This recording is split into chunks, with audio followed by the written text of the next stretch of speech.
Hello, everybody, and welcome back to Goblin Views. I am your titular goblin, and today I am accompanied by the lovely Akasha. And, Looking at you! we are, coming at you once again to, I got distracted by the Minecraft cow. To talk to you about some Spider-Man comics. Specifically, The Amazing Spider-Man, number 71 to 80. Some overarching thoughts on this week's comic slew. I thought it was quite possibly the most consistently great slew of comics that we have done so far, in my opinion.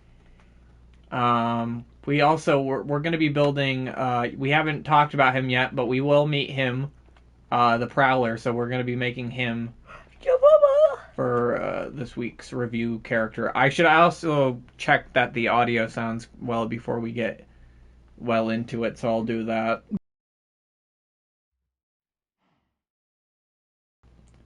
Alright.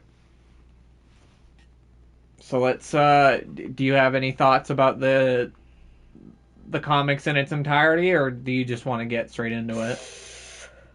Spider-Man is bringing the energy. Spider-Man is bringing the hype. Spider-Man's doing well, you know? Uh-huh. Uh-huh. I get you. Yeah. I would say this is the most consistently good run. Not, like, my favorite, though. Uh-huh. Yeah. Okay. And I think that's fair. I just think it's really good, or at least most of it. Yeah.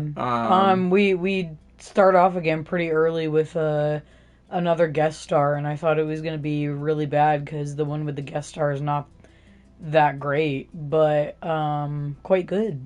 Yeah. It was Medusa last time, Quicksilver this time. Alright. Well, then I guess we should just hop right into it, huh? Yeah. Alright, so we'll start with The Amazing Spider-Man number 71, The Speedster and the Spider. Woo! So this one's basically about... It's kind of hard because it deals with basically the plot of another comic book. Yeah.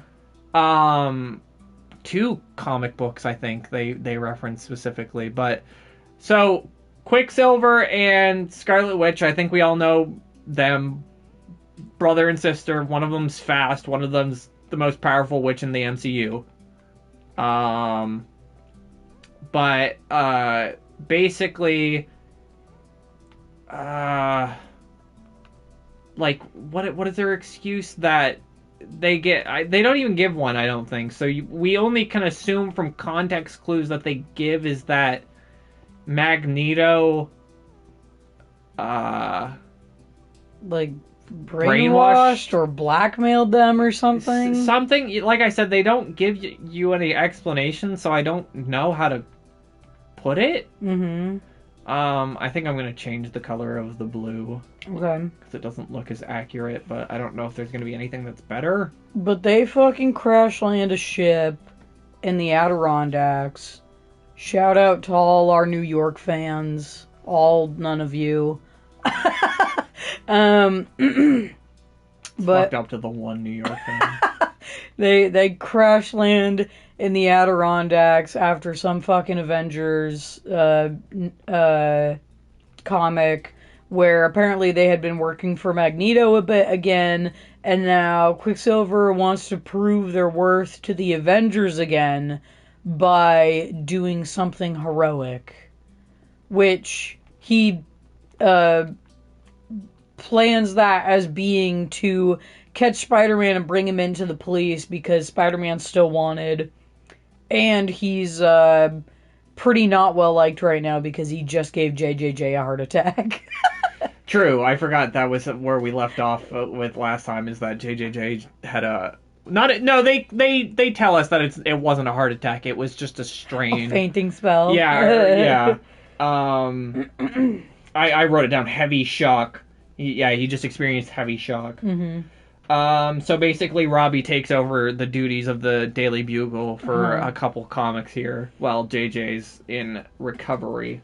And Peter gets a fat check from Robertson. Robertson gives him a fat ass check, and Petey immediately blows it. Yeah, well, I mean, it makes him feel happy. I don't know. I know. It's nice for him to. It's nice that he experienced happiness at least once. It's so stupid though when Peter is like, "Oh my God, this fat check, we're gonna be set for like a whole year," and then the next comic, he's like, "We have no money." Yeah. It's like, where the fuck did you put it all? It went up his ass. Well, he keeps joking. Mm-hmm. But the web fluid is actually expensive. But then why does he say shit like, we'll be set for a year? How do you blow money that you will be set for a year within like a week? On the webs. Oh my God. He uses a lot of them. I don't think Remember that one time he had to fucking use an entire canister just to block his arm so that he could break the Mysterio poison glass? Yeah. You know what I mean? So it's expensive shit, and he's got to use it. But so Quicksilver and Spider-Man fight, and then they don't fight, and that's the end of the comic. Well, yeah, I just want to say that the way that Spider-Man defeats Quicksilver is pretty funny. That he just Quicksilver tries fucking knocking him unconscious by doing a cyclone around him that stops all oxygen from entering. Mm-hmm. So Spider-Man's like suffocating, but he stops him with just a big old karate chop. Yeah. So I think that's pretty fun. He says some bullshit like nothing works better than a good old karate chop. Yeah, but after the fight happens, there's a bit more. Basically the police show up trying to arrest both of them because they're both wanted by the police. Mm-hmm. But Spider-Man saves Quicksilver. And Quicksilver wakes up and he's like, "Oh shit, I guess I was wrong, so I'm not gonna fight you anymore." Yep. And that's how it ends. Spider-Man just leaves after that, but yeah. Yep. Done, and let's not talk about it no more. No, I'm joking. Yeah, well, I guess what were your thoughts? You didn't care for it very much? No, I was actually kind of like, bro, I was kind of fucking blacking out. Yeah, no, I kind of thought it was very boring as well. I liked the way it ended, but other than that, I didn't think it was that great. I literally like had to go back and like read a whole page because I had read a whole page without actually reading it. Yeah, I get you. It was pretty fucking boring. And I like Quicksilver too, so not this one though. This ain't it. This ain't it, Chief.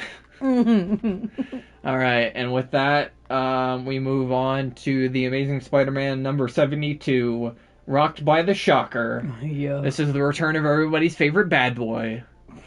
I still hate the Shocker. I don't hate him. I don't like him. I think I sucked his dick a little too hard the last time we talked about him. I really think you did.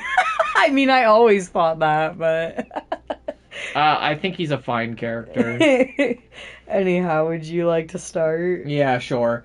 So the Shocker breaks into the Stacy residence because he wants to now also steal... Oh, fuck, I need this to be, like, one bigger. God damn it. He wants to steal, if we all remember, the all-famous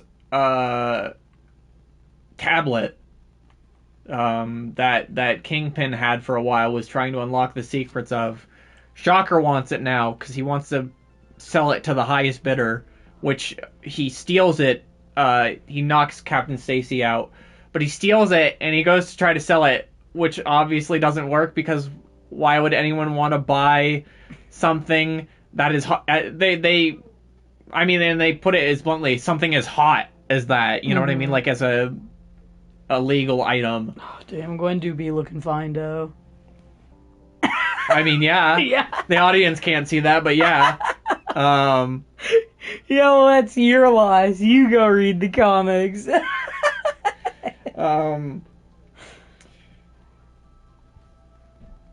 Pete obviously learns of this because he's, dating Gwennifer Stacy. Gwennifer.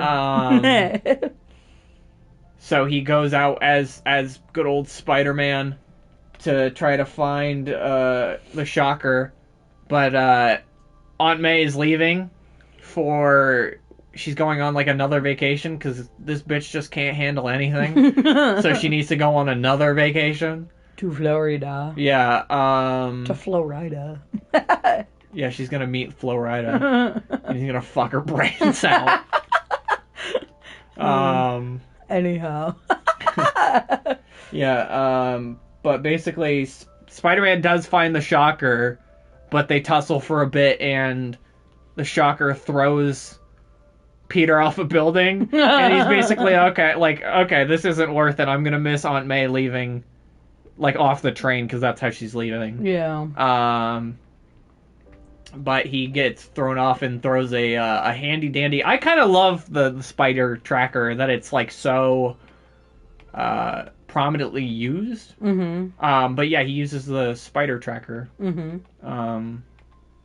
And goes off to see Aunt May off. And then we cut to JJJ freaking out in the hospital because Robertson is publishing positive articles about Spider-Man. Yeah. So he's having a freak out in the hospital room and they have to sedate. Yeah, the nurse literally has to bring out like a syringe and sedate him. I forgot about that. Yeah. Here, keep going for a second. I gotta figure out the dimensions of this shit real quick. Yeah. And then we cut again to Peter going to say hi to Gwen. This is so fucking stupid. Peter's such a fat bitch. But they go to go get coffee, and Flash Thompson is there because he's visiting again. Yes, he's visiting again, and Gwen is just like being nice and just saying hi, and then Peter's just like, yeah, back off my girl, bruv. Like, he gets so fucking... Well, because Flash, like, just tries to joke with him. Like, it's a joke about puny Parker, but it's like, we've established at this point that they've kind of formed a relationship where that is kind of a joke at this point. Also, are you really getting so pissed off at something as trivial as that? Motherfucker, you're Spider-Man.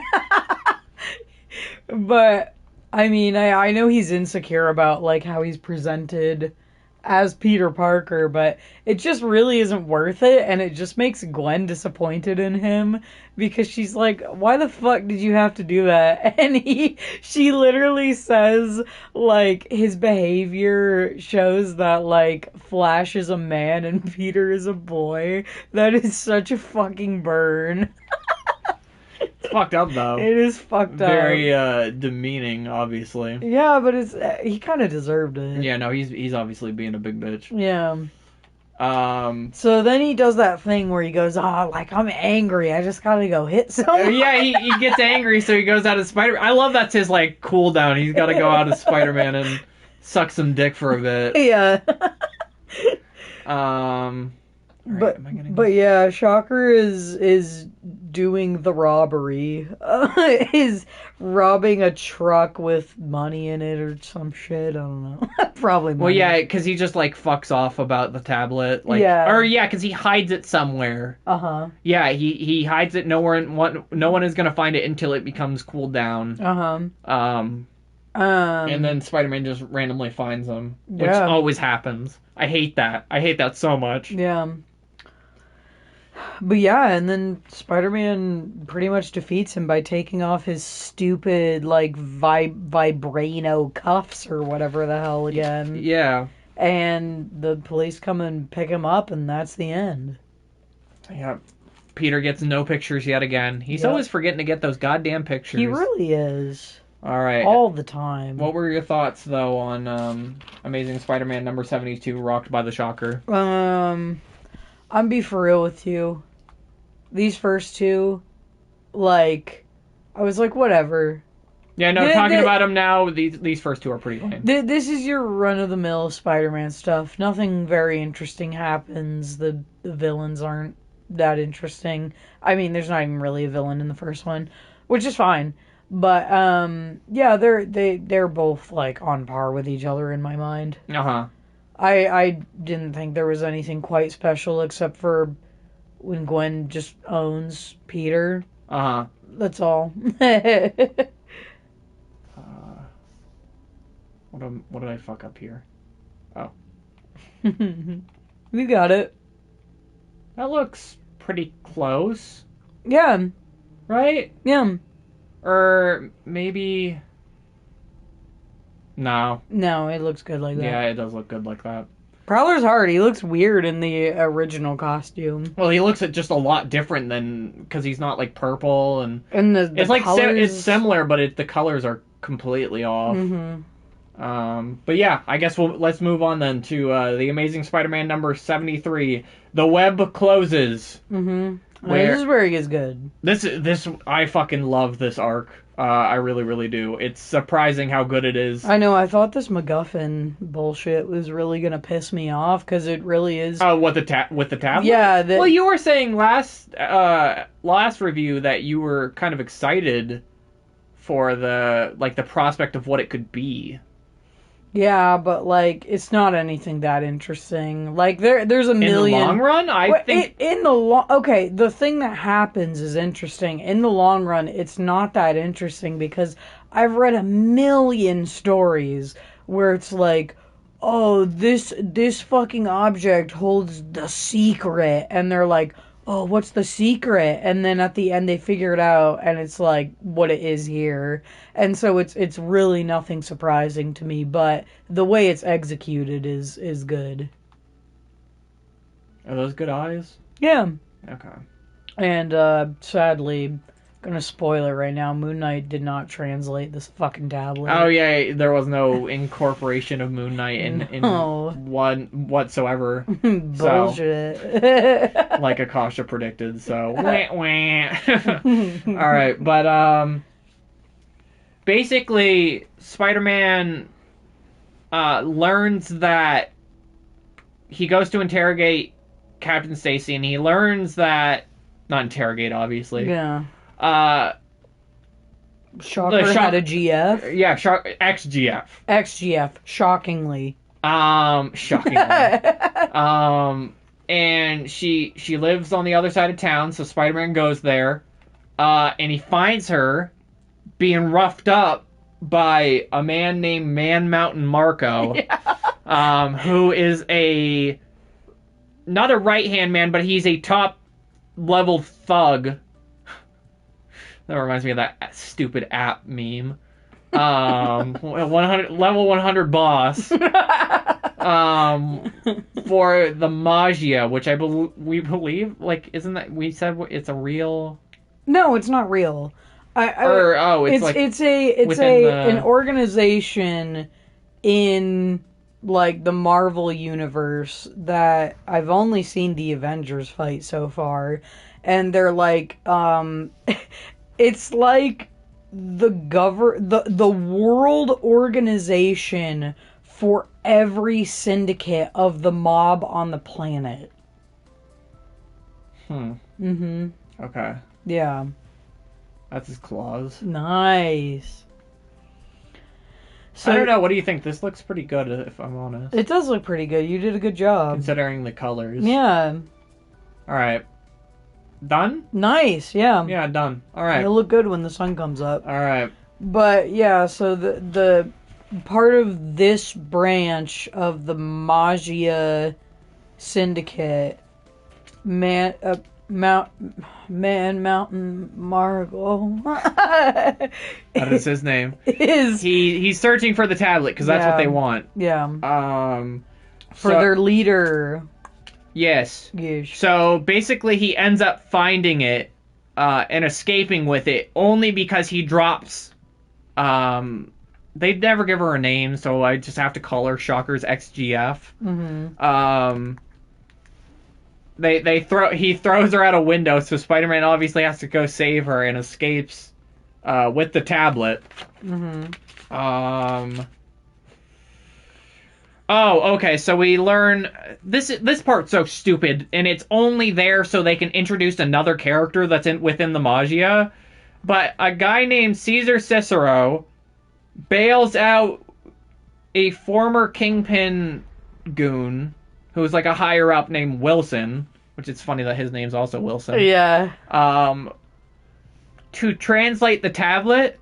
This will not matter at all. No, this actually literally does not within matter. I think like the end within the end of this comic. It will not matter that they do this. But it's only to introduce Caesar Cicero, who is another top level Magia goon who wants to take over the Magia from the boss who we have not met yet.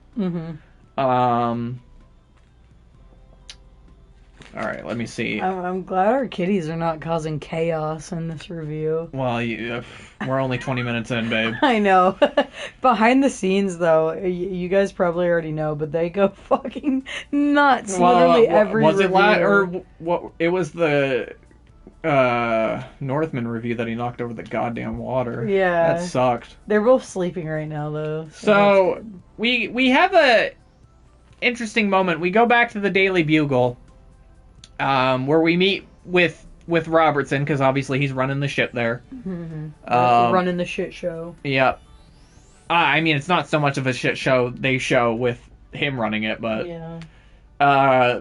But he's talking with Randy, and it's a whole conversation with... It's another, like, race-centered conversation, which is on the right side, but it's so weird when it's, like... all of this is just white men writing this. Yeah. But it's interesting. I want to mention it because it basically ends where Jameson comes back. So him having a shock attack doesn't really matter. But he comes back and he, like, berates Robertson right in front of Randy. And, for posting good Spider-Man content. Yeah, and Robertson stands up for himself and basically says... shut the fuck up. If you don't stop, I'm gonna leave. Like, the company. Yeah. And JJJ's like, whoa, I was just kidding. Yeah, but it ends with an interesting thing where Randy claims that Jameson is a racist. But Robertson retorts that Jameson is not a racist. He just really fucking hates Spider-Man.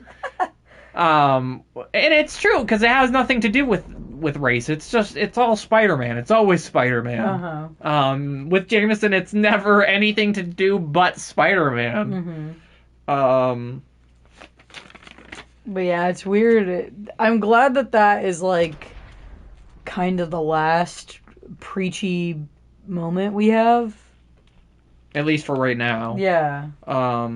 Like we've been saying, it's like Stan and all of them, they're on the right side with what their message is. It just comes across weird with how much they just there's words that they write. I don't know. It's hard to explain without explaining it, and I don't want to. It's of the time. Yeah. Yeah. But basically, Marco takes the tablet, he gets to his boss, and we learn his boss, Silvermane.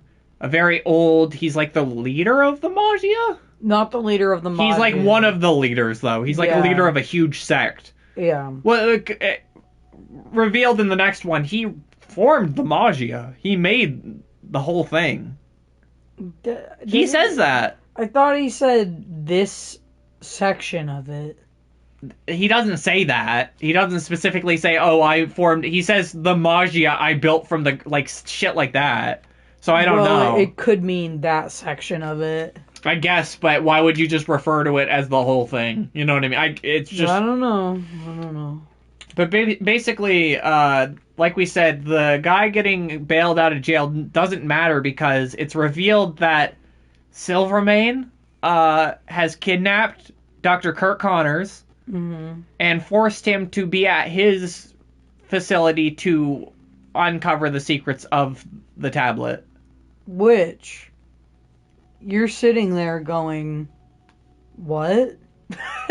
You're going, wait a minute. To translate a tablet, but Kirk Connors is a biologist. Guess what? For once, they actually explain that minute detail. They do. They do. So just wait. Just wait, okay? Yeah, so basically... Stop huffing and puffing and sit back down. Please. Basically, though, we end with the fear of the return of the lizard because of Kurt being pushed too far, which I guess is a thing that triggers I the guess lizard he's the now. Hulk now. Yeah, I don't know. But anyway, what did you think of The Amazing Spider-Man 73, The Web Closes? Quite good. I was afraid when I saw the cover and I was like, is this just a big guy? Well, it is just a random big guy, but I like Marco quite a bit. I think he's fun. And I like that this is like a continuing thing that we're invested in with the tablet. And Man Mountain Marco just looks cool. He's wearing a cool ass outfit.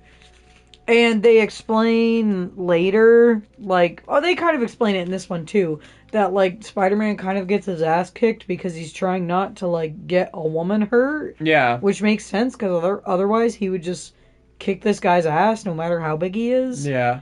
Well, and it's fun, because, I mean, yet again, spoiling for the next one, he instantly just fucking destroys Marco the next time he sees him. Yeah, and I'm really upset. I'm really upset. Why are you upset? Because after this arc with the tablet, which I'm not going to say any spoilers, but after this arc... we will, but... But, yeah.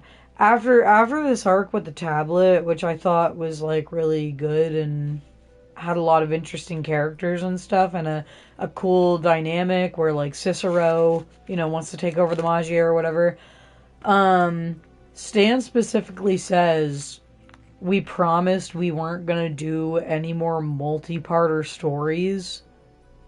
And so after this, like, there's no more multi-parter stories. Well, but that's going to change, though, because, like, multi-parter stories is going to become a huge thing. I understand, but those damn letters. People must have sent in letters. I don't want multi-parters.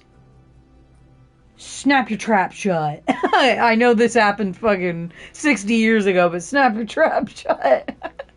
That is kind of ridiculous. I don't like that either. Yeah, so... I didn't know that. Obviously, you read the letter stuff, so I wouldn't know, but... So I guess for a while, we're gonna have no more multi-parters after this slew of comics? I don't know. I guess later we'll have to look to see when they return, because like I said, they obviously do. But... Yeah, because they specifically said after the two-parter with the Prowler, no more multi-parters. Shit. Yeah. Wah, wah. Alright, before we move on to number 74, I wanted to address something.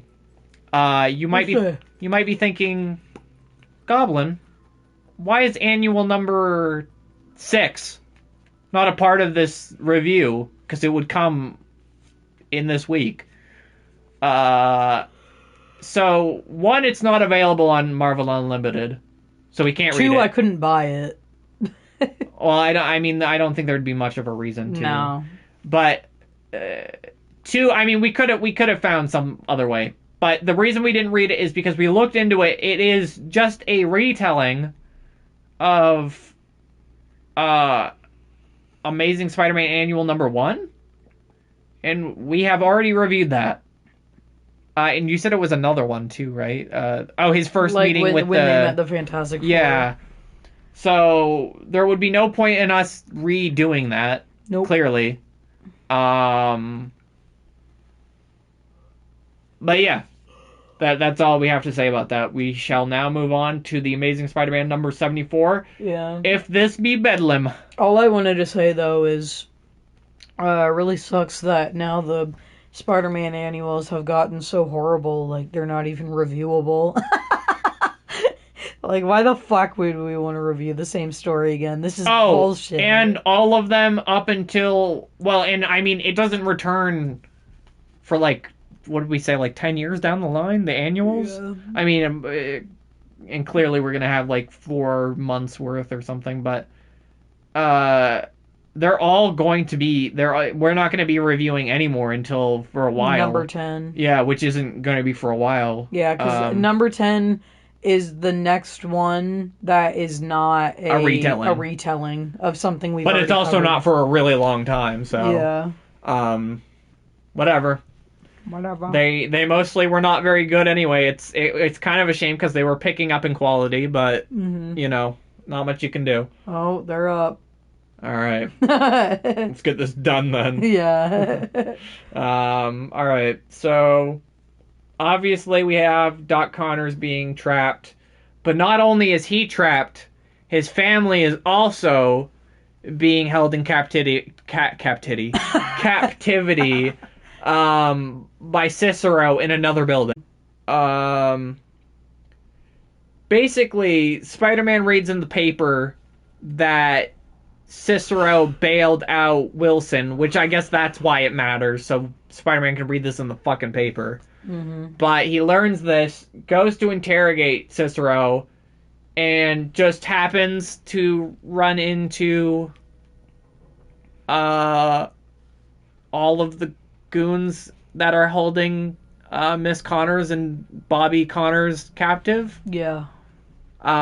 Which he thoroughly takes out all of them. But Cicero escapes because he causes him to be distracted and traps him in an explosion, which obviously he lives and escapes from. But what the fuck? His name's not Bobby. What is it? Billy, like I said. I thought it was Bobby. They say Nope. Bobby at one point. Nope. Billy right here. Really? Whatever. Doesn't matter.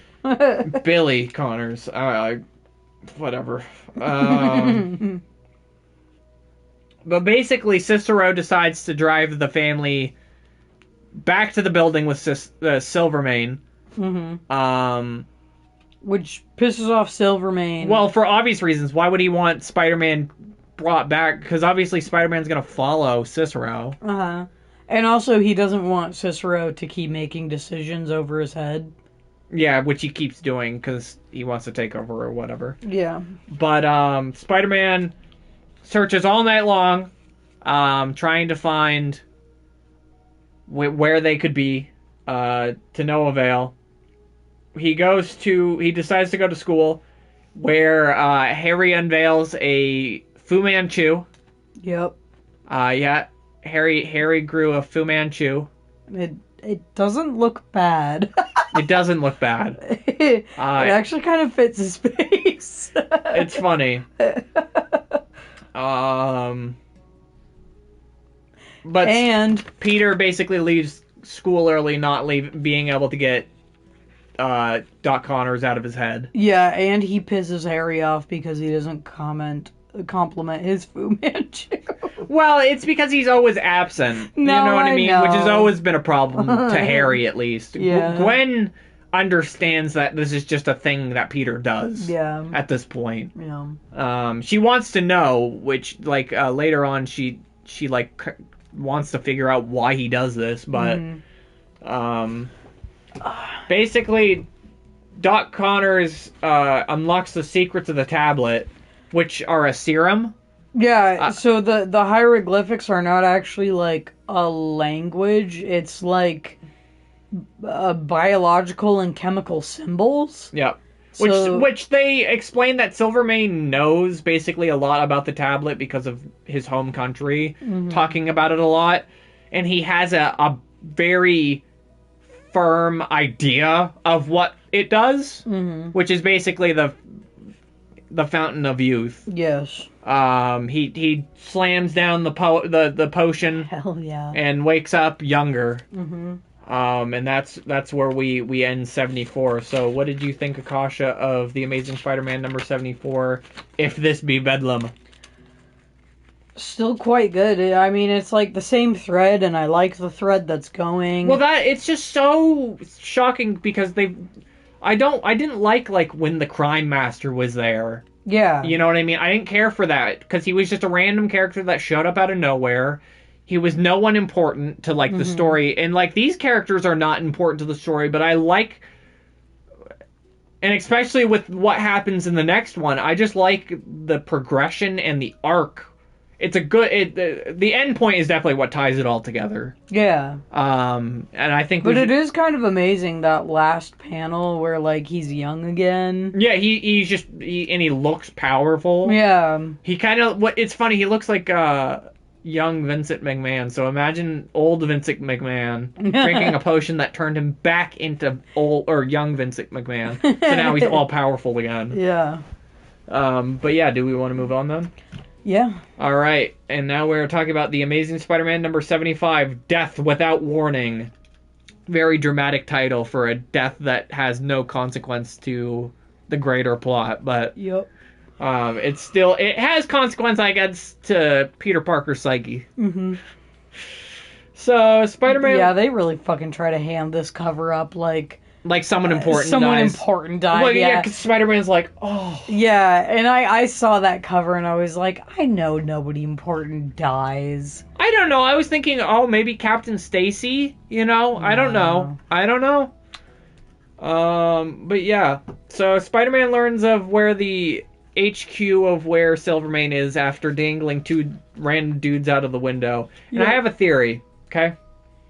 They make a joke constantly, right? Mm-hmm. About the Peter Parker luck. Yeah.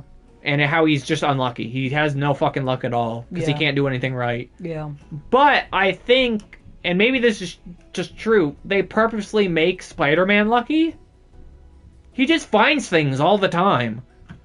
Like, the first two dudes he decides to interrogate happens to know exactly what he needs to know. Maybe. You know, it happens all the time. Yeah. Where he just, oh god, it was when he was looking for the, what was Doc Ock calling himself?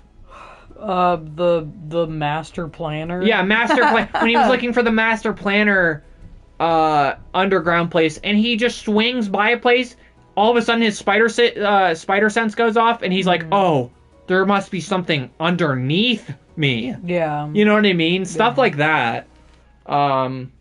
Just a theory I have, but Silvermane ends up fighting Marco because Marco's supposed to be like, he's strong but he's stupid.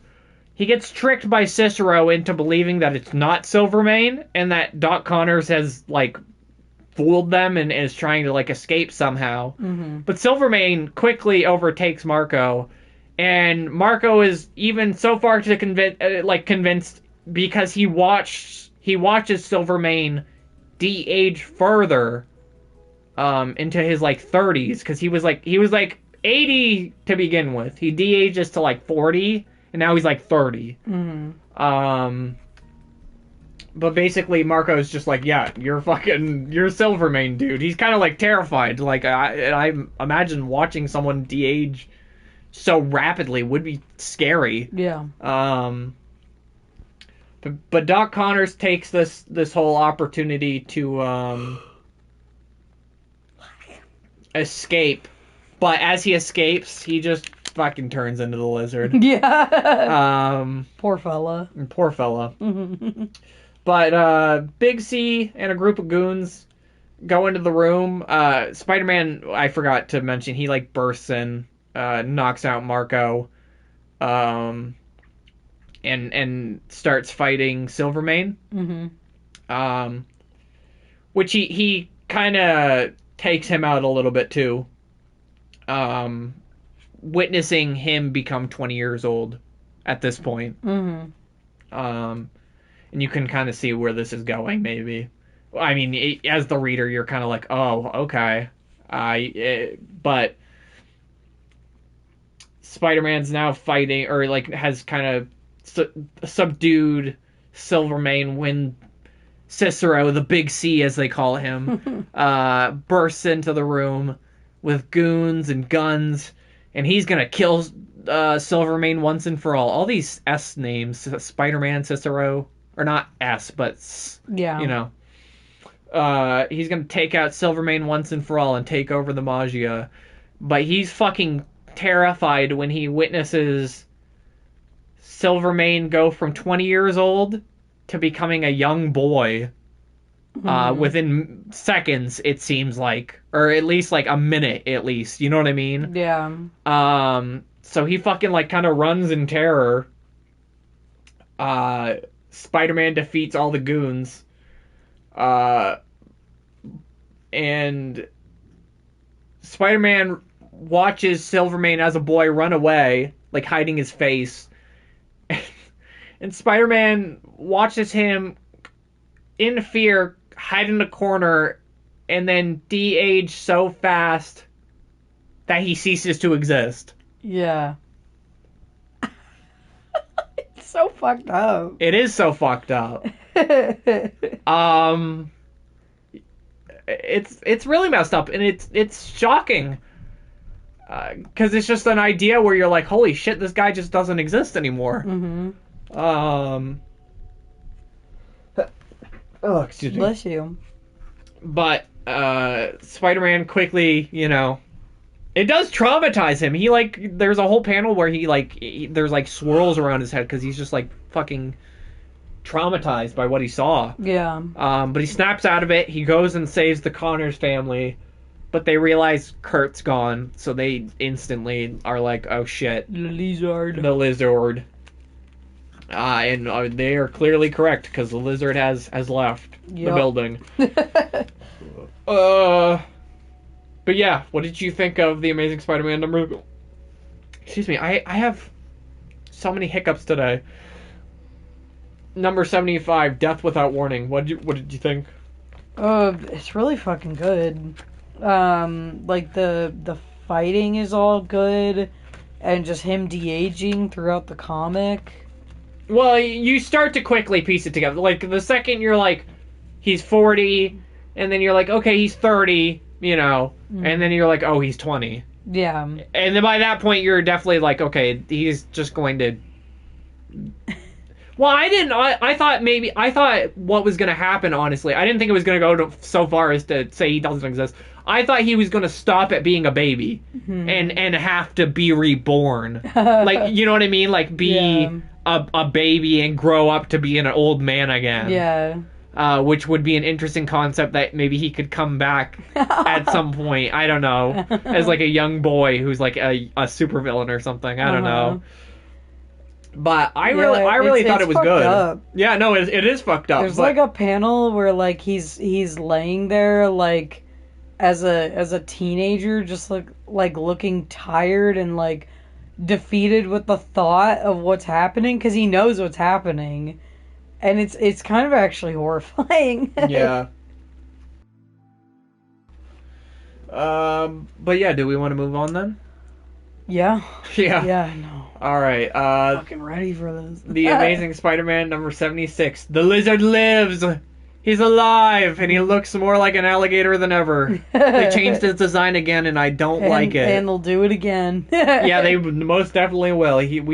I wonder, in Spider-Man history, maybe we'll have to do this, or maybe there's got to be, who has the most redesigns? Because the lizard, every time he shows up, looks different. Yeah. Once he looked like a dinosaur. Once he looked like a guy who was just wearing a green latex outfit. Yeah. You know what I mean? Now he looks like an alligator. And then I at the comic shop today, I saw another one from this run of comics, which is like far in the future. Yeah, far in the future, that looks a lot different. Yeah. So, yeah. But the lizard's returned, and he wants only one thing. What does he want, Akasha? To kill Spider-Man. To fucking eradicate Spider-Man off this planet. Yeah. He cares about nothing else. Like, his plans of going and getting... I mean, maybe if he defeats Spider-Man, sure. Mm-hmm. But his plans of going to Florida and getting his lizard army, no longer. He just wants to kill Spider-Man. Yep. Spider-Man gets the Connors to safety. And promises stupidly. This is so stupid. He promises to Miss Connors that he won't hurt the lizard. Mm-hmm. Billy... it will hurt Kurt. Yeah, obviously. Even though I don't really think it does. I don't know. But Billy... It reveals that he knows... I don't know if it's in this comic, but it just matters that he reveals that he knows... His papa is a lizard. Which was a plot point that he didn't know earlier on. Yeah. Pete fucking finally decides to call May. and he talks to Harry for a slight second, and then he goes with the lizard again because he knows the lizard's so powerful. Mm-hmm.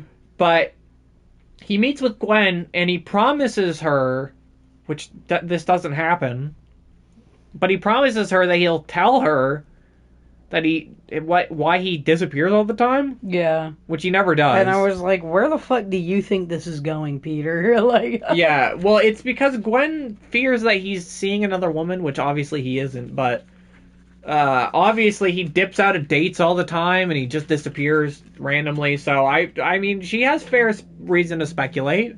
Mm-hmm.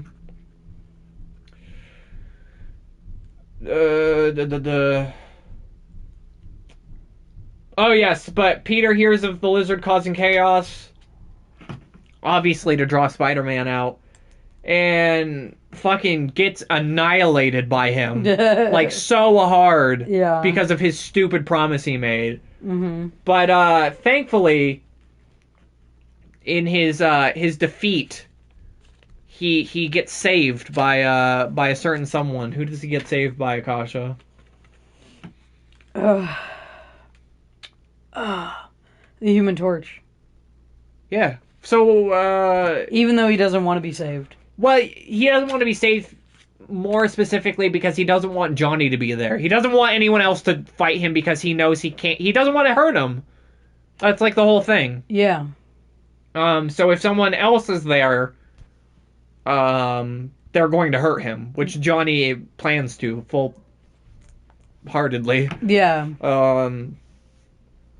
But yeah, that is The Amazing Spider-Man number 76, The Lizard Lives. What did you think of that one? Yeah, I thought it was good.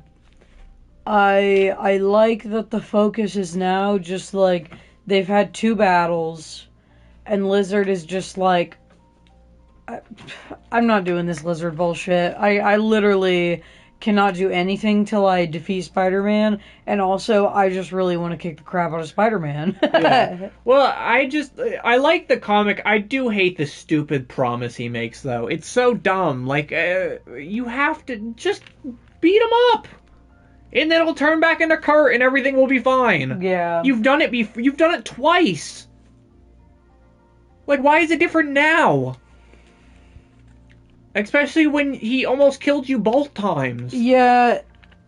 Yeah, he's especially careful this time, which it does add an element where... With the next one, it makes like a fun concept because he is trying to make the Human Torch not hurt the lizard. Yeah. So he's kind of in turn fighting the Human Torch, but like it's just a dumb promise that the character would make, I would think. Yeah, no, he shouldn't have very specifically said that. Yeah.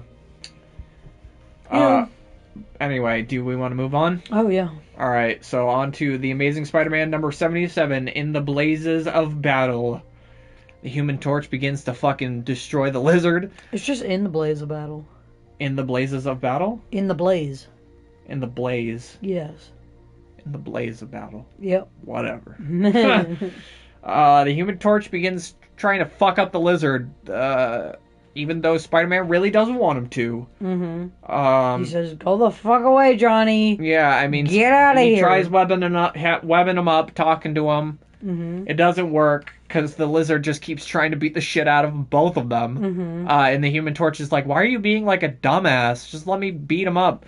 And you might be thinking, "Oh, why doesn't Spider-Man?" And it is stupid because he could tell Johnny, "Oh, he has a wife who I talk to. She doesn't want me to hurt him." Mm-hmm. But Spider-Man doesn't want to tell the Human Torch because he's afraid it might draw conclusions as to who he is? To who the lizard is. Yeah, like by who his wife is. Yeah. Why would you wouldn't even have to mention the name? No, you wouldn't. Just say, "Oh, this guy's married. I talked to his wife. She doesn't want me to beat the shit out of him." Mm-hmm. So that doesn't make much sense. No. Instead, he just goes, "I'm not going to tell Johnny anything." And the whole time, Johnny's just like, "Bro, why are you being such a fat pussy?" But basically, the lizard leads both of them to the pier? Or the docks. rips off a fucking mast of a ship and like starts swatting people with it. Yeah. But basically, because water is his element. I guess. It was in the first one. He was swimming around in Florida. He wasn't. He never swam around. Yeah, he did. No, he didn't. He was leaping out of the water. Remember? He leaped out. Yeah. Yeah, he was leaping out of the water and scaring people like the fucking lake, like the swamp monster. Pretty funny. But yeah, I guess water is his element. But it also makes sense because Human Torch. Yeah. Water, no bueno. But Human Torch, like the lizard tries to draw him into the water, but the Human Torch fucking boils the water with him in it. And Spider-Man goes in to try to save him, but the lizard was faking. Like usual. Everybody fucking fakes. We didn't even mention it, but there was like 3 fake outs earlier in this one comic. But the lizard fakes him out, and Spider-Man basically has to like kind of suffocate him under the water and knock him out. And gets him out to safety. But the Human Torch and Spider-Man begin arguing, and Spider-Man gets him to go away by telling him that he heard a Fantastic Four distress signal in his head. Yeah. Because he fakes having a power where he says, but he kind of does have the power that he can hear like high-pitched distress signals, but it has to be using a spider. Yeah. So that wouldn't make sense, because why the fuck would the Fantastic Four be doing that? Yeah, but Spider-Man says he has supersonic spider hearing, so... Yeah. Yes. But Spider-Man basically takes the lizard, the knocked out lizard, and he takes him into a warehouse trying to find any way to like revert him back into Dr. Connors. We didn't mention it, but Bobby, or Billy, I wrote down Bobby, but his name's Billy, you said. Billy arrives at this warehouse.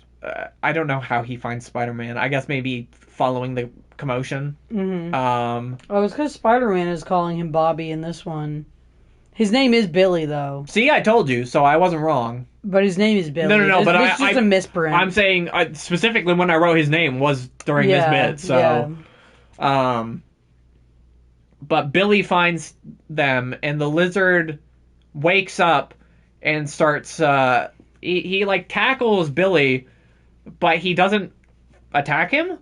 He just, like, has a moment of like recognition, so he kind of leaves and tries to fight Spider-Man, but Spider-Man found I don't know how he figures this is going to work, but it does.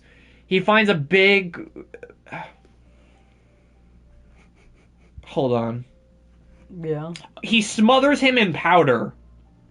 Yeah. In a big barrel of powder. Yes. And it reverts him back to Kurt Connors. I don't know how, because it dries him out, I guess, which makes sense. But I don't know. It weakens the lizard or whatever. Yeah, like I said, Spider-Man's just lucky, and Stan's just lazy. Once again, the Connors have end this comic off with thanking Spider-Man for reverting Kurt back from being the lizard. And Spider-Man heads off to, I don't know, jerk off. Yeah, I don't know what he does after these comics. But yeah, what did you think of The Amazing Spider-Man number 77 in the Blaze of Battle?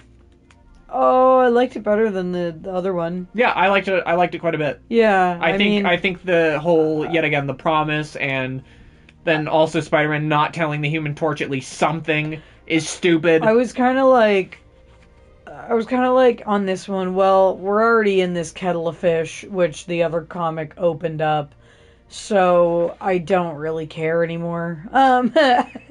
So I was just like, whatever, Johnny is here. Johnny's doing his thing. And it does make for a more dynamic fight, so at the end of the day, I'm just like, okay, whatever. Alright. Yeah, I agree. Yes. The Amazing Spider-Man number 78, The Night of the Prowler. I'm gonna say it. This Prowler arc is like one of my favorite Spider-Man arcs we've ever read. Yeah, it's really good. I honestly think I was comparing it to A Man Named Joe, but I think it might be better than A Man Named Joe. Well, I was saying that, like, this is my favorite origin story. Of any villain? Yeah. Yeah. Yeah. It's really good. I really, really like it as well. And it's like, I feel like we're going to describe it, and it's not going to be as impactful, but when you read it... Yeah, when you read it, you're just like, if very human. We should make a list, and we will at some point, of, like, the top comics of all of these that we've read. But I think these would be, as of right now, at least on there. Yeah. Like, these ones are so good. Yep. But, Spider-Man just has a slow night of crime hunting, and, calls Gwen in the middle of the night just to see how she's doing. Oh my god. But it's revealed to us that she's secretly seeing Flash Thompson for some unknown reason. What the fuck? Behind Peter's back. What the... He doesn't know this, though, yet. Yeah, he doesn't know Only this. the reader knows. No, I just said behind his back. Yeah. Pete goes home after being harassed by some Spider-Man fans. First time we've ever seen some Spider-Man fans. Woo! Which, for some reason, he complains about and says he would rather them be haters. Yeah, which doesn't make any fucking sense. Nope. Okay, you bastard. But when he goes home, he decides to go out and see if he can find Gwen. But what happens? I can't even. He walks by the coffee shop. What is it called? They're at a different one this time. Ah, fuck. Okay. It's called the Coffee Pot instead of. There's so many coffee places. Yeah, the other one was called like the Coffee Bean or something like that. But anyway, it doesn't matter. It doesn't matter. What does matter is that Gwen is there with Flash. And what are they doing? What the fuck are they doing there? They're kissing. No, they're not. That's not true. No, what they're actually doing, which is revealed to the audience, but not Peter, is that they're... Well, because he sees it and he just fucking leaves. Yeah, it's that she is talking to Flash to try and see if he knows anything more about Peter and his disappearances than she does. Because he's known him the longest out of anyone she knows. Yes, yeah. But Peter walks all night. He's so distraught. He just goes for a walk all night long. Uh-huh. And at some point he walks past the Daily Bugle, and he passed by a lone window wash named Hobie Brown. Uh-huh. I couldn't think of his last name for a second there. Hobie has a knack for invention, and he has a bright little spark in his heart. He's only but a lad, but yeah, they say he's like the same age as Peter. I think he's supposed to be younger. You think so? Yeah, well, because they call him a kid, and they don't refer to Peter as kid anymore. So yeah, that's true. You know what I mean? So, because even that's what Peter says. He says he's a kid. Yeah. So he's got to be younger. I guess so. Yeah. But Hobie's down on his luck. Mm-hmm. He just got rejected off his newest invention, which is some new climbing gear for his window washing needs. To make it safer. And he just got dumped. Damn. By his girlfriend, Mindy. Poor Hobie. Hobie's just washing the windows when he is called in by none other than J. Jonah Jameson, and you're like, oh fuck, J. Jonah Jameson's gonna scream at this motherfucker. But what happens to Kasha? Well, actually, this is literally the nicest JJJ has ever been. To anyone. Ever. But he does it in his signature mean way. He does. where he says that Hobie's boss has been like talking shit, being suspicious of like Hobie not washing the windows now for like 30 minutes and kind of just staring off into space. Because he has been. And so then Hobie says, "Oh, well, I don't care. You can tell him this and that." And JJJ's like, I'm not going to tell him anything. I was really just giving you a tip so you knew what was going on. Yeah. And so then the boss comes in to complain to JJJ. And to, like, yell at Hobie. Yeah, to yell at Hobie. But JJJ covers for Hobie and says that he was the one distracting him. Yeah, he says he was the one distracting him. He says, to the boss, I'll quote JJJ, he says, I wanted him to tell you, I'm sick of paying through the nose to get my windows clean. And then the boss says, you mean it was you that slowed him up around here? And JJJ says, you better believe it, Curly, I still run this place. And he says Curly because it's a bald guy.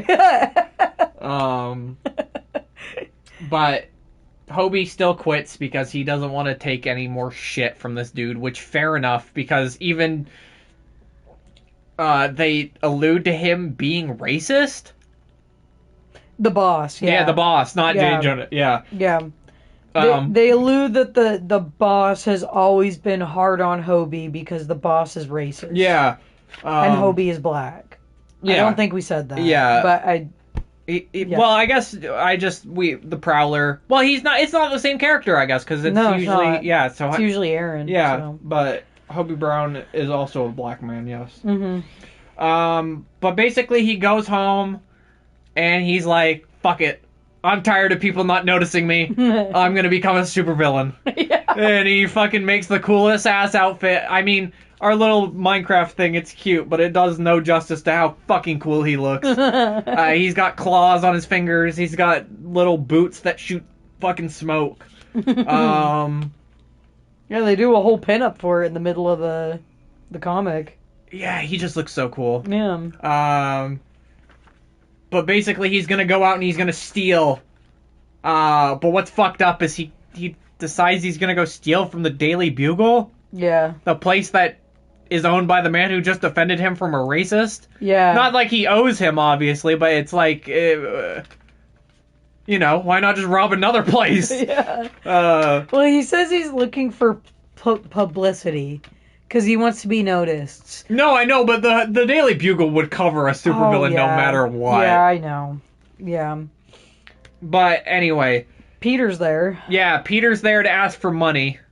Which, why? He's out of money already. Why does he do this, though? I don't know. J. Jonah Jameson never gives him money unless it's for pictures. He fucking storms out like he thought it would go any other way. Yeah, but the second he storms out, his spider sense goes off because he catches the Prowler stealing money. Uh-huh. And the way we wrap this comic up is they end up in like a little tussle, and J. Jonah Jameson walks in. Oh, how is Peter gonna get out of this one? Peter does some stupid shit, but yeah, well, we'll get to that. Yeah. So, what did you think of The Amazing Spider-Man number 78, The Night of the Prowler? Really good. It's fucking excellent. It's so good, and you know what? You know why it's so good is because it's like a really humanizing story. Because this is literally Elektra's backstory.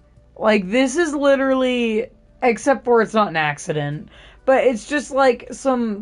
Like his boss treating him like shit. Yeah, his boss treating him like shit. He's just some average Joe. He doesn't think he gets enough attention. But the difference with that is literally just like we see a frame of a guy complaining, and then the next frame is that he gets electrocuted. I will say, though, Hobie Brown does not have a gun like Electro does. Uh-huh. His last resort is not to pull out a gun, and that is a disappointment. Every villain's last resort in this should be to pull out a pistol. But it's just really good, because we spend, like, over half the comic... Wait, yeah, with him. Hobie? Yeah. Well, it's the same with Joe. Guy named Joe. Yeah. You spend over half the comic with him, so it gives him a lot of seeing depth. his character. Yeah. It's fucking excellent. I love it. Yeah, really good. Yeah, so let's just move on to the just as excellent, The Amazing Spider-Man number 79, To Prowl No More. Yep. And it's got a fucking excellent... It's like my favorite cover I think I've seen. Peter's rocking a fit. Well, it's just good. It is good. Why are his socks so big for his feet, though? I don't know, but speaking of Peter rocking a fit, reason those aren't the same socks. Well, he's not rocking the same fit. What the... How can they do this to me? Because it looks cooler on the cover. But basically, Peter Parker throws himself out a window. Why does he do this, Akasha? He does this because as JJJ comes in, he thinks, I cannot use any of my strength and let JJJ see how strong I really am. So I must act like a weak civilian and like I've just been, I don't know, punched by the Prowler or whatever and fall out the window. And I mean, you could also argue he's thinking he needs an out to change into Spider-Man. But that is not what he says in his thought bubbles as he throws himself out the window. And I'm just thinking, which would be a better cover, yeah. I'm just thinking, like, why can't you just, like, fall to the ground and pretend like the punches are hurting you? If that is your goal, to seem like you're weak, why do you have to fucking throw yourself out the window? Yeah, true. It's also, we don't know, but it's like the Prowler, the Prowler dips immediately because he's like, I didn't want to fucking kill anyone. Yeah. So it's like, you know, I don't know. I guess maybe Peter doesn't know that, so. Yeah. But like I said, Prowler gets the fuck out of there. He's like, I didn't want to murder anyone. Yeah. But obviously as he tries to leave, Spider-Man shows up. But the Prowler, he holds him off. He holds him off steady. He uses his rocket boots. He has like a little belt that shoots like a fucking cosmic wave that fucking blasts things around it. That it's kind of like the Shockers thing. Yeah. But basically the Prowler escapes using the gas from his boots, and he gets away because Spider-Man gets like kind of distracted. Pete goes back up. What's his? I can't. What is his excuse for how he's okay? Does he even have one? Yes, he says that Spider-Man rescued him. Oh yeah, okay, Yep. That's fair. Hold on. What else? Pete. Oh yeah. Prowler then strikes again, planning to defeat Spider-Man, but to turn him in, so that he'll be a good guy in turn. Yeah, like he'll redeem himself. And still be famous. Oh, I guess we didn't give Hobie full credit because I just thought of this. His plan was not to be a full-on supervillain. He was going to steal the money and then return it the next day as Hobie to be famous as Hobie Brown. We should have mentioned that because he's not like fully evil until he inevitably returns and is fully evil. Spider-Man finds him again this time, but easily defeats him. You skipped all the Gwen shit. Oh, did I? Yeah. What Gwen shit? Where they talk. Oh, what did they talk about? Well, remember, it's just that Gwen tries to talk to him and he fucking ignores her. Because he thinks that they're not dating anymore because he found her. Yes, I forgot about that. Yeah. I guess I didn't write it down because I didn't think it was like super important. Yeah, it kind of is. And then he goes to fight the Prowler. Yeah, he finds him again and takes the Prowler down, this time with ease. I guess it's the idea that his mind is more cleared because he, I guess, took charge in the situation instead of being in... I don't know. Yeah. But Spider-Man unmasks him, and I love... because it's the same ending as Man Named Joe, where Spider-Man learns his story and learns about him and understands him, and he lets him go. Yeah. He tells him to not do it again, and he lets him go. And he just leaves. Yep. That's it. Pretty fucking good. What did you think, Akasha, of The Amazing Spider-Man number 79, To Prowl No More? Really good. Really, really good. I just, like I've said to you, I think Spider-Man comics, the way I really gauge Spider-Man comics is the exact way they end. Mm-hmm. The last few panels of the book. Like, do they make me feel a certain way about anything? Mm-hmm. You know? Whether it be angry or tense for what's to come next or anxious, you know? Mm-hmm. And this made me feel good. Just like Man Named Joe did, except for the very ending, which that has a problem with, but... Yeah. Yeah. It's just really good. It's heartwarming. It's good old Spidey stuff, just with him being human. Yeah. Yeah.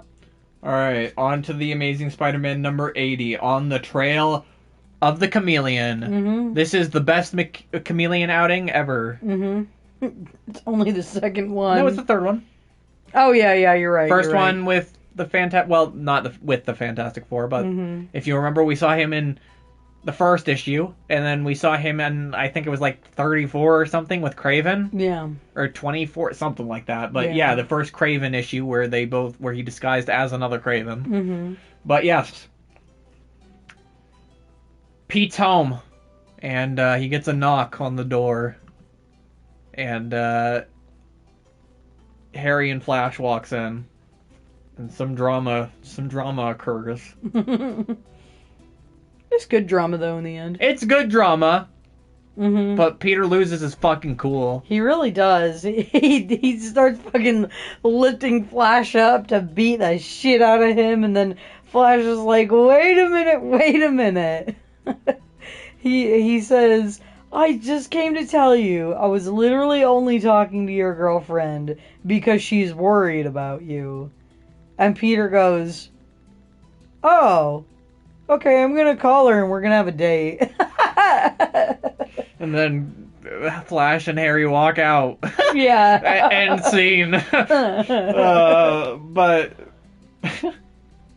they decide that, or Pete and Gwen decide that they're gonna go to a priceless art exhibit that's being guarded by her dad, good old Captain Stacy.